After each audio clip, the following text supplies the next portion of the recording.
I am making gluten-free, dairy-free apple pie. Yes, it tastes just like grandma's. Absolutely delicious. My normal family didn't even know it was gluten-free, dairy-free. So let's get started. Make gluten-free, dairy-free pie crust.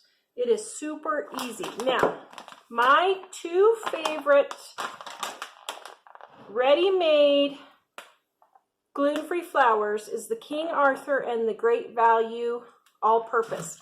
This Walmart, this is not a sponsored post. This is the cheapest already made gluten-free flour that I have ever found. As a matter of fact, it is as cheap as buying the separate flours and making it yourself. So I just buy this and use this. I happen to have this one because I was recipe testing for the gluten-free, dairy-free book, so I'm going to use this one, but this is the one, the all-purpose that I always use, okay? So what you're going to do is you're going to take your flour. Now, first of all, when you measure gluten-free flour, do not go in and scoop it like this. What you want to do is take a spoon and spoon it in so that it doesn't get packed too tightly. Then what I do is I just scrape off the top like so and put it in there, okay? That way it doesn't become heavy. Next, if your flour does not have xanthan gum, add the xanthan gum. That just helps your gluten-free pastries become lighter. Next, you're going to add your salt and your sugar. Then you're going to stir your sugar, salt, and flour all around, just like so. This recipe is in the description below. Then you're going to add your shortening. Now, to measure shortening, here's an easy way to measure shortening. I have my I have my water at 1.5 cups. Remember, oil and water don't mix. So I have 1.5 cups of water, and I'm going to put my shortening in until my water comes up to 2 cups. So that's my 1/2 cup of shortening right there. Then you're going to add your shortening. Now, I prefer butter flavored shortening, but if I don't have butter flavored shortening, because sometimes it's hard to find in the grocery store, I just have, oops, I got shortening on my finger. I just use butter flavor, and that way I get the flavor, okay? Then what I do is I just take my hands and I just make little pea size, just mix the shortening in until your flour is like little pea sized. Let me show you.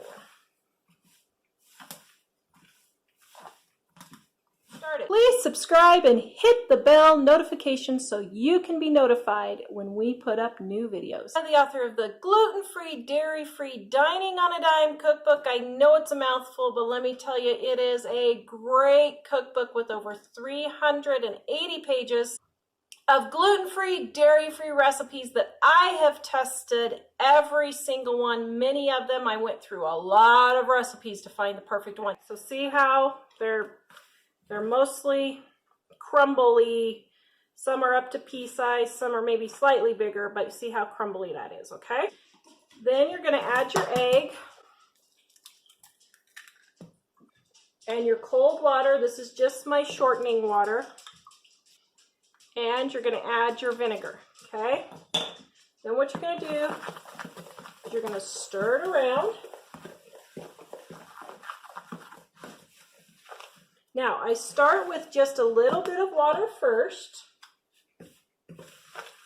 okay? Just to kind of get everything to come together. Then I add the rest of my water, okay?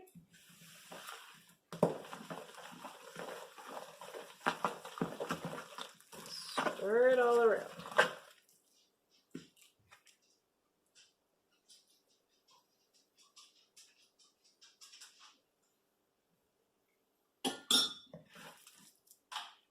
And I just ruined the recipe. I just messed up. Don't pour the whole 2/3 cup of water in. You're only supposed to do about 3 tablespoons to start with, and I messed up. But here's the thing, I'm going to show you how to fix it. Just add a little bit more flour, and it's no big deal, okay? So then we're just going to take and lightly mix this in. So just show you how to fix your mess up. Don't get all the flour in yet. Just lightly add it around the edges as it keeps going. That was my fault. I knew better. I'm going to add just a little bit more. Now, you want this to be the consistency of Play-Doh, okay? So it's slightly on the dry side, but still fairly moist. And I know that sounds contradictory, but can you see how that kind of looks like Play-Doh right there? You see that? Okay, so that's what you're going for. Now, you're going to divide it in half and wash your hands. Now, it's easier to manipulate when your hands are clean. Now, what I do, you can just roll this out on the counter if you want, and that's perfectly fine. But I find it easier if I take some parchment paper or wax paper. This is freezer paper just because that's what I had on hand. And liberally sprinkle your dough paper with gluten-free flour. And then you're going to start by kind of pressing it out with your hands, okay? And then when it gets too big, then you're going to form the shape, and then we're going to roll that out, okay? Here we go.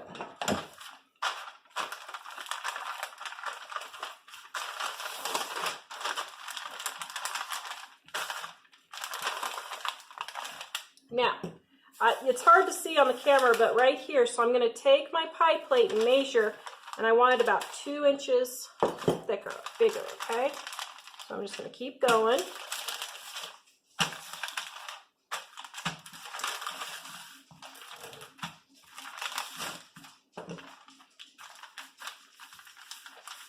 Okay, now let's see. Oops, oh dear. Oh no, I totally screwed this up.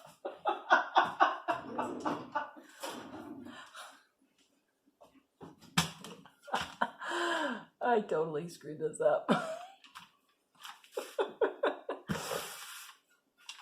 I forgot to flour the top side. Okay. So, if you totally forget to flour the top side, don't freak out. Okay. This dough is actually very forgiving. Okay. So what I'm going to do, because I forgot to flour the top side. All right, now I'm going to add my flour here. Now, I know you professional pie makers, I am not a professional pie maker, but just go in and fill in your holes, okay? Now, this side here, I'm going to roll this just a little bit more that way. Okay, there we go. Now, you're going to take your pie, and I dust off, and then what we're going to do is we're going to lay this in the pie pan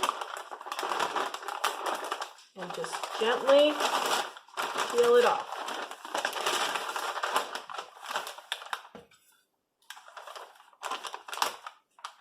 Now, if it sticks, don't freak out. Okay, there we go. Now, that didn't work.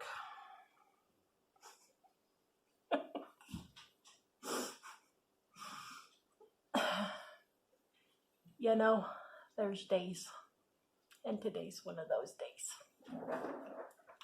Okay.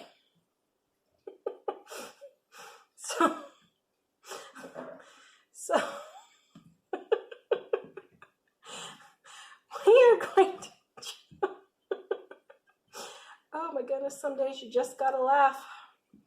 Okay, we are going to gently fill in the pie.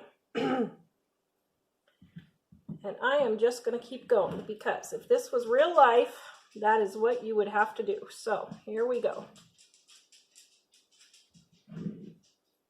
Now, what happened was I let my pie dough get just a tad too moist. And that's why it totally flopped. But you know what? I'm kind of glad it happened because this will show you how to make it. If you're using this for apple pie or pumpkin pie or pecan pie, then I would bake this just 5 minutes. If you're using it for cream pies like a chocolate cream pie or coconut cream pie, then bake it for 12 to 15 minutes, okay? All right, there we go. See, we got it all saved. There we go. It's gonna taste delicious. All right, so now we're gonna put it in the oven.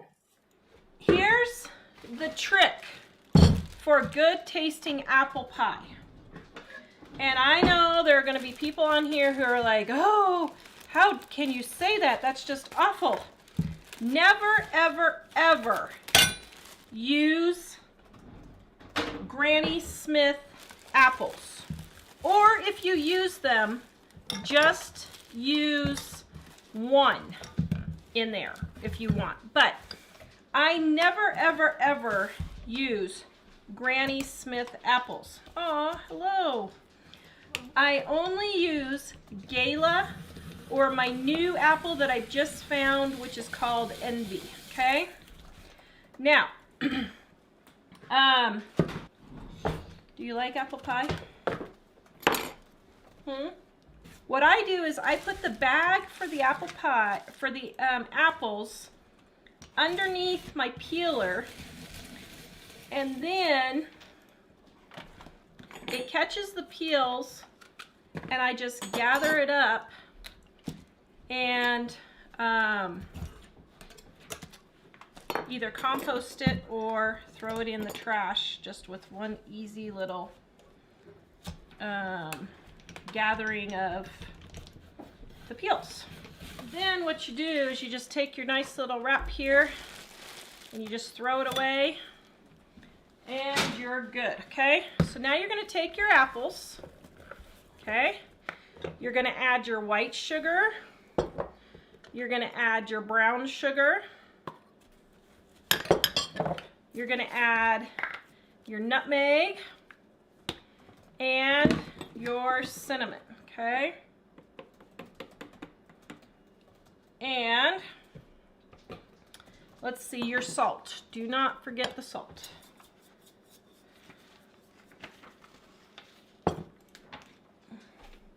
All right, and then you're gonna mix all of that together. And you're gonna, oops, no, I didn't get it, there it is. I had two in there. Then you're going to microwave this for just about 2 to 3 minutes. Okay. Now you don't want to cook it so that your apples are completely cooked. You just kind of want to start the cooking process. Now, my grandma used to use Musselman's, whatever it was called, apple pie slices in the can. Not the pie filling, but the pie slices in the can is what my grandma would use. But you can't find that hardly anymore. And so I just make my own pie filling. And we have, in Dining on a Dime, we have a pie filling that you can freeze ahead of time. So like if you have an apple harvest, you can make a whole bunch of pie filling and freeze it in baggies and stack it in your freezer, okay? All right, next you're gonna add either cornstarch or flour. I just happen to have the cornstarch here, so I'm gonna do that. If you're a tapioca person, you go right ahead and add the tapioca, it doesn't matter. Now, all this does is thicken the juices so that it's not so runny, and it thickens the juices. Now, For my after pie, I forgot to add the cornstarch. And yeah, it was juicy, but it didn't hurt anything at all, okay? All right, so now we've got the pie in here. You kind of want to make the center just a bit higher because the apples will come and smush down, and I just always make the center a bit higher. All right, so then I just don't have enough room in this kitchen, sorry guys.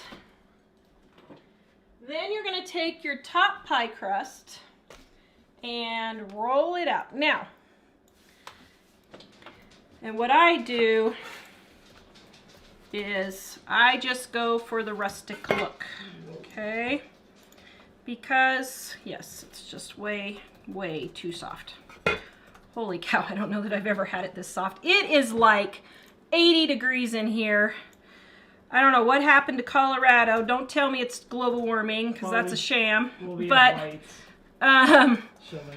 it is been super, super nice in the high 70s here in Colorado, mid to high 70s. And we're getting snow on. But I know it's not global warming because we had snow on September 8th. So if that was the case. All right, now, then what I'm going to do is I'm going to get everything off the edges, just like so. You can just decorate it however you want. Now, let me just try it this way. There. There we go, there we go. Like I said, I don't waste time decorating. I don't waste time doing lattice stuff, but I will kind of just do up the edges just a bit here.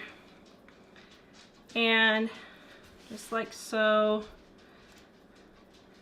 All right. Now, you want, oh, I forgot the butter again. Uh-oh. Oh, you've got to be kidding me. Okay, well, here we go. We're just gonna adapt and overcome. I never remember to put the butter in. So, since we did that, I'm just gonna go in and smells awesome. Put a blop in there, and then put a blop in there. Now it's even more rustic, and that's totally fine. But now, if you remember to put your butter in, you can put your initial on there. I'm just going to leave it rustic so there's a whole bunch of little steam holes. And then I am going to sprinkle my sugar on top, and I'm going to put this in the oven for 450 degrees for 15 minutes. And then I am going to turn it down to 350 for 35 to 40 minutes, okay?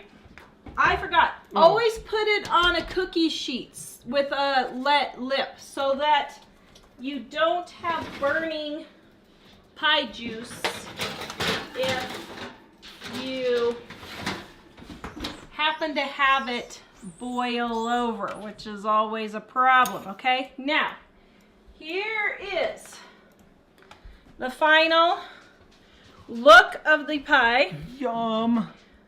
That is the final pie. Dave, can you hand me a plate and we'll get Dad a piece to try? It's probably one of Mike's top 5 recipes in all of our books. Really? Yeah. Oh, wow. I love it. I love it. This is the gluten-free, dairy-free version. So I'll have Mike give it a taste, and he's not going to tell you it tastes good if it doesn't. Okay, well, maybe he would, but I don't know. He likes my apple pie, so I'm thinking it's pretty good. All right, so here we go. Got... Oh. Oops, I didn't cut the crust very good. Okay. That's what the gluten-free, dairy-free apple pie looks like. This is so delicious. Oh man, it is so nice to be able to eat pie again. Yum.